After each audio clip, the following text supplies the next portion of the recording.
ما كان محمد أبا أحد من رجالكم ولكن رسول الله وخاتم النبيين۔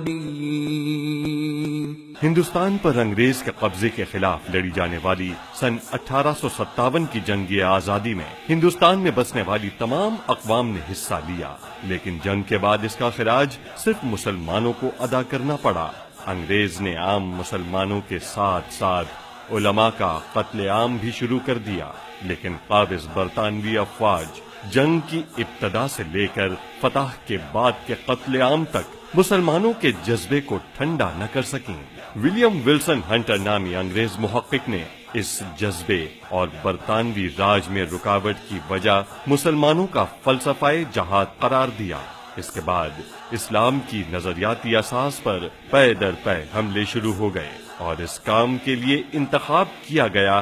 سن 1839 کو قادیان میں پیدا ہونے والے ملعون غلام احمد قادیانی کا،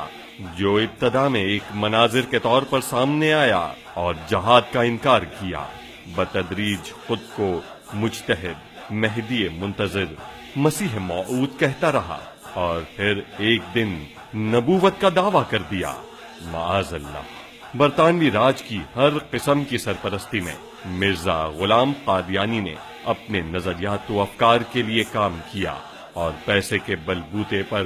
خطرناک حد تک ان نظریات کو پھیلانے میں بھی کامیاب رہا۔ مرزا کو انگریز کی سرپرستی حاصل ہونے کے باوجود علماء نے صدائے حق بلند کیے رکھی۔ پیر سید مہر علی شاہ رحمت اللہ تعالی علیہ نے قادیانی کو شکست فاش دی۔ پاکستان بننے کے بعد قومی اسمبلی نے قرارداد مقاصد پاس کی، جس میں مسلمان کی تعریف واضح الفاظ میں کر دی گئی اور اس تعریف میں ختم نبوت پر ایمان بھی مسلمان ہونے کے لیے لازمی قرار دیا گیا۔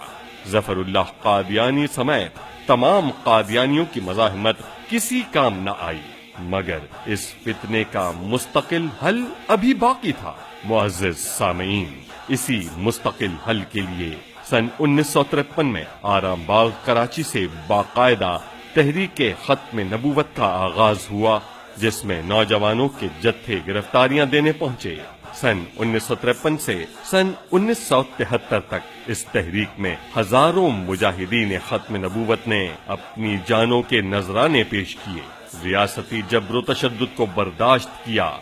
مگر سیدنا خاتم النبیین صلی اللہ علیہ وآلہ وسلم کی ختم نبوت کے علم کو تھامے رکھا۔ اس تحریک کے سب سے بڑے سرخیل علامہ امام شاہ احمد نورانی رحمت اللہ نے کینیا، نیروبی، موریشس، لاطینی امریکہ کے مختلف ممالک، سرینا، برٹش گیانا، ٹریٹیڈاڈ میں قادیانیوں سے مناظرے کیے۔ یہ مناظرے بند کمروں میں نہیں بلکہ مجمع عام میں ہوئے اور قادیانیوں کو مکمل شکست ہوئی۔ 30 جون سن 1974 کو شاہ احمد نورانی رحمت اللہ تعالی علیہ نے قومی اسمبلی میں قادیانیوں کو کافر قرار دینے کی قرارداد پیش کی۔ قرارداد آنے کے بعد مرزائیوں کے اس وقت کے پیشوا مرزا ناصر کذاب نے اپنا نقطہ نظر بیان کرنے کے لیے اسپیکر قومی اسمبلی کو خط لکھا۔ اسپیکر نے علامہ شاہ احمد نورانی رحمت اللہ علیہ کو آگاہ کیا تو آپ نے کہا اسے آنے دیجیے۔ ناصر کذاب اسمبلی میں آیا اور علامہ نورانی رحمت اللہ تعالی علیہ نے قومی اسمبلی میں اسے مناظرے کے ذریعے شکست دی۔ اس طرح 30 جون کو پیش ہونے والی قرارداد 7 ستمبر سن 1974 کو منظور ہوئی اور منکرین ختم نبوت آئین پاکستان میں کافر قرار پائے۔ 26 اپریل سن 1984 کو ایک صدارتی آرڈیننس کے ذریعے قادیانیوں کو اذان دینے، اپنی عبادت گاہ کو مسجد کہنے اور اسے مسجد کی طرح تعمیر کرنے اور باقی تمام شعائر اسلام اپنانے سے بھی منع کر دیا گیا۔ محتشم ناظرین و سامعین کرام، شرعی و قانونی میدان میں بار بار شکست کھانے کے باوجود قادیانیوں کی سازشوں کا سلسلہ تھما نہیں، وہ وقتاً فوقتاً سازشیں کرتے رہتے ہیں۔ اس کی تازہ مثال کچھ ماہ قبل پچھلی حکومت میں ختم نبوت حلف نامے میں ہونے والی ایک سازشی ترمیم ہے، لیکن جب جب منکرین ختم نبوت نے سر اٹھایا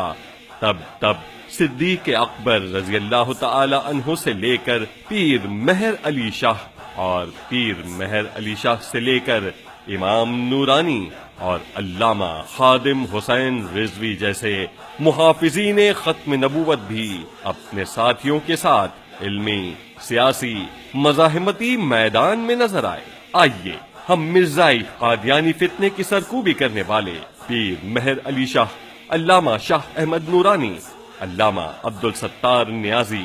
علامہ عبدالحامد بدایونی، شیخ الاسلام خواجہ قمر الدین سیالوی، علامہ احمد سعید قازمی، پیر آف مانکی، علامہ شفیع قاڑوی،